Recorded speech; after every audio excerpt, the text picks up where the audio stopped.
ನಮಸ್ಕಾರ ಸ್ನೇಹಿತರೆ, ರಾಮನವಮಿಯ ಹಾರ್ದಿಕ ಶುಭಾಶಯಗಳು ಎಲ್ಲರಿಗೂ. ಇವತ್ತು ರಾಮನವಮಿ. ನಾನು ವಿಡಿಯೋ ತರಲಿಕ್ಕೆ ಸ್ವಲ್ಪ ಲೇಟ್ ಆಯಿತು, ಸೊ ಕ್ಷಮಿಸಿ.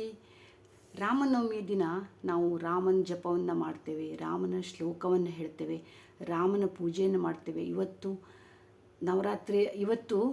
ಚೈತ್ರ ನವರಾತ್ರಿ ಈಗ ನಡೀತಾ ಇದೆ. ಚೈತ್ರ ಮಾಸದ ನವಮಿ ದಿನ ರಾಮ ಜನನವಾಗಿದ್ದು. ಸೊ ಇದರ ಸಲುವಾಗಿ ನಾನು ಒಂದು ಸ್ವಲ್ಪ ಶ್ರೀರಾಮನ ಸರಳ ಮಂತ್ರವನ್ನು ನಾನು ಪಠಿಸ್ತಾ ಇದ್ದೀನಿ.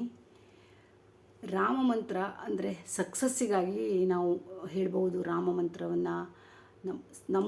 ನಾವು ರಾಮನ ಮಂತ್ರವನ್ನು ಪಠಿಸಿದರೆ ನಮ್ಮ ಸಕಲ ಕಾರ್ಪಣ್ಯಗಳು ನಿವಾರಣೆ ಆಗುತ್ತವೆ, ಸಂಕಷ್ಟಗಳು ನಿವಾರಣೆ ಆಗುತ್ತವೆ ಅಂತ ಪ್ರತಿಯೊಂದು ನಮ್ಮ ಹಿಂದೂ ಧರ್ಮದಲ್ಲಿ ಹೇಳಲಾಗಿದೆ. ಪ್ರತಿಯೊಂದು ಗ್ರಂಥದಲ್ಲೂ ರಾಮನ ಒಂದು ಭಜನೆಯನ್ನು ನಾವು ಮಾಡೇ ಮಾಡ್ತೀವಿ. ಶ್ರೀರಾಮ ಮಂತ್ರ ಪಠಣದಿಂದ ಶ್ರೀರಾಮನ ಕೃಪೆಯೊಂದಿಗೆ ನಾವು ಹನುಮಂತನ ಆಶೀರ್ವಾದವನ್ನು ಪಡೆದುಕೊಳ್ಳಬಹುದು. ನಾವು ಶ್ರೀರಾಮನ ಯಾವ ಮಂತ್ರಗಳನ್ನು ಪಠಿಸಬೇಕು, ಶ್ರೀರಾಮನ ಮಂತ್ರಗಳನ್ನು ಪಠಿಸೋದು ಹೇಗೆ, 10 ಸರಳ ರಾಮ ಮಂತ್ರಗಳನ್ನು ಮರೆಯದೇ ನಾವು ಪಠಿಸಬೇಕಾಗುತ್ತದೆ. ಬಹಳ ಸರಳವಾದದ್ದು 10 ಮಂತ್ರ. ನಾವು ಪ್ರತಿದಿನ ಬೆಳಿಗ್ಗೆ ಸ್ನಾನ ಮಾಡಿ ನಾವು ಪ್ರತಿದಿನ ರಾಮನನ್ನು ಜಪಿಸಿದರೆ ನಮಗೆ ಬಹಳ ಒಳ್ಳೆಯದು.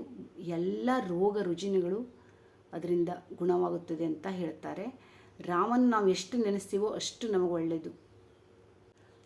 ಮಾನವ ಜೀವನದ ಎಲ್ಲ ರೀತಿಯ ಸಮಸ್ಯೆಗಳ ನಿವಾರಣೆಗೂ ರಾಮನಾಮ ಒಂದೇ ಸಾಕೆಂದು ಧಾರ್ಮಿಕ ಗ್ರಂಥಗಳು ಹೇಳುತ್ತವೆ. ರಾಮನ ಪೂಜೆಯಿಂದ ನಾವು ಕೇವಲ ರಾಮನ ಆಶೀರ್ವಾದವನ್ನು ಮಾತ್ರವಲ್ಲ, ಹನುಮಂತನ ಆಶೀರ್ವಾದವನ್ನು ಪಡೆದುಕೊಳ್ಳಬಹುದು.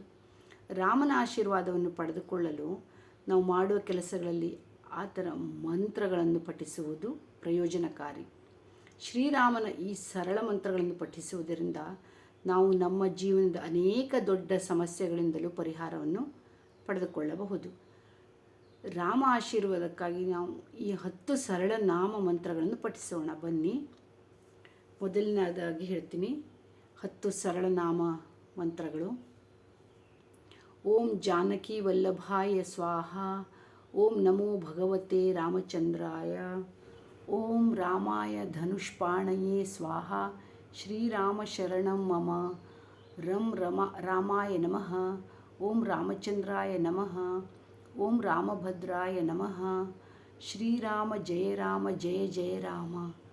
ಓಂ ದಶರಥಾಯ ವಿದ್ಮಹೇ ಸೀತಾ ವಲ್ಲಭಾಯ ಧೀಮಹಿ ತನ್ನೋ ಶ್ರೀರಾಮಚಂದ್ರ ಪ್ರಚೋದಯಾತ್. ರಾಮ ರಾಮೇತಿ ರಮೇ ರಾಮೇ ಮನೋರಮೆ. ಸಹಸ್ರನಾಮ ತತ್ತುಲ್ಯಂ ರಾಮನಾಮವರಾನನೆ. ರಾಮ ಮಂತ್ರ ಪಠಿಸಿದರೆ ಜೀವನದಲ್ಲಾಗುವುದು ಅದ್ಭುತ. ಶ್ರೀರಾಮನ ಮಂತ್ರಗಳು ಅತ್ಯಂತ ಶಕ್ತಿಶಾಲಿ ಮಂತ್ರಗಳಾಗಿದ್ದು, ಈ ಮಂತ್ರಗಳನ್ನು ಪಠಿಸುವುದರಿಂದ ಓರ್ವ ವ್ಯಕ್ತಿಯು ಮಾನಸಿಕ ಶಾಂತಿಯನ್ನು ಪಡೆದುಕೊಳ್ಳುತ್ತಾನೆ. ಈ ಮಂತ್ರಗಳು ನಮ್ಮ ಮನೆಯಲ್ಲಿ ಸಂತೋಷ ಮತ್ತು ಸಮೃದ್ಧಿಯನ್ನು ತರುತ್ತವೆ. ನಾವು ಪ್ರತಿದಿನ ಕೂತಲ್ಲಿ ನಿಂತಲ್ಲಿ ರಾಮನನ್ನು ನೆನೆಸ್ಕೊಂಡ್ರೆ ರಾಮ ಯಾವತ್ತೂ ನಮ್ಮ ಕೈ ಬಿಡಲ್ಲ. ಇದಂತೂ ನಾನು ಗ್ಯಾರಂಟಿ ಹೇಳ್ತೀನಿ. ನನಗೂ ತುಂಬ ಇದರ ಅನುಭವ ಆಗಿದೆ. ಮತ್ತು ಏನು ಬೇಡ, ಸಿಂಪಲ್ಲಾಗಿ ಶ್ರೀರಾಮ ಜೈ ಜಯ ರಾಮ, ಶ್ರೀರಾಮ್ ಜೈ ಜಯ ರಾಮ್ ಇಷ್ಟೇ ಹೇಳ್ತಾ ಹೋದ್ರೂ ರಾಮ ನಮ್ಮನ್ನು ಯಾವತ್ತೂ ಆಶೀರ್ವದಿಸ್ತಾರೆ. ಆ ರಾಮನ ಒಂದು ಕೃಪೆ ನಮಗಿದ್ದೇ ಇರುತ್ತದೆ, ನಮ್ಮ ಮೇಲೆ ಇದ್ದೇ ಇರುತ್ತದೆ. ಹಾಗೂ ನಾವು ಇನ್ನು ರಾಮಾಯ ರಾಮಭದ್ರಾಯ ರಾಮಚಂದ್ರಾಯ ವೇಧಸೆ. ರಘುನಾಥಾಯ ನಾಥಾಯ ಸೀತಾಪತಯೇ ನಮೋ ನಮಃ. ರಾಮ ಅಷ್ಟೋತ್ತರ ಶತನಾಮಾವಳಿಯನ್ನು ನಾವು ಹೇಳ್ಬೋದು, ಅಥವಾ ರಾಮ ಶ್ಲೋಕವನ್ನು ಯಾವುದಾದ್ರೂ ಹೇಳ್ಬೋದು. ಒಟ್ಟು ರಾಮನನ್ನು ನಾವು ಎಷ್ಟು ಪೂಜಿಸ್ತೀವೋ ಅಷ್ಟು ಶ್ರೀರಾಮ ನಮಗೆ ಒಲಿತಾನೆ. ಶ್ರೀರಾಮನ ಒಂದು ನಮ್ಮ ಕೃಪೆ ಆಶೀರ್ವಾದ ಎಲ್ಲ ನಮ್ಮ ಮೇಲೆ ಇದ್ದೇ ಇರುತ್ತದೆ. ಮರ್ಯಾದಾ ಪುರುಷೋತ್ತಮ ರಾಮ ಎಲ್ಲರಿಗೂ ಒಂದು ಆದರ್ಶ ಪುರುಷನಾಗಿದ್ದಾನೆ ಅಂತ ಎಲ್ಲರಿಗೂ ಗೊತ್ತಿರುವಂಥದ್ದೇ ಅಲ್ವಾ. ನಾವು ಶ್ರೀರಾಮನ ನಾಮವನ್ನು ಜಪಿಸೋದ್ರಿಂದ ರಾಮನ ಭಕ್ತ ಹನುಮಂತನ ಕೃಪೆಯೂ ನಮ್ಮ ಮೇಲೆ ಬೀಳುತ್ತದೆ. ಹನುಮಂತನೂ ಸಹ ನಮ್ಮ ಮೇಲೆ ಕೃಪೆಯನ್ನು ತೋರ್ತಾನೆ ಅಂತ ನಾನಂತೂ ರಾಮನನ್ನು ಯಾವತ್ತೂ ಜಪಿಸ್ತೀನಿ. ನೀವು ಹಾಗೆ ಶ್ರೀರಾಮ ಅಂತ ಹೇಳ್ತಾ ಇರಿ.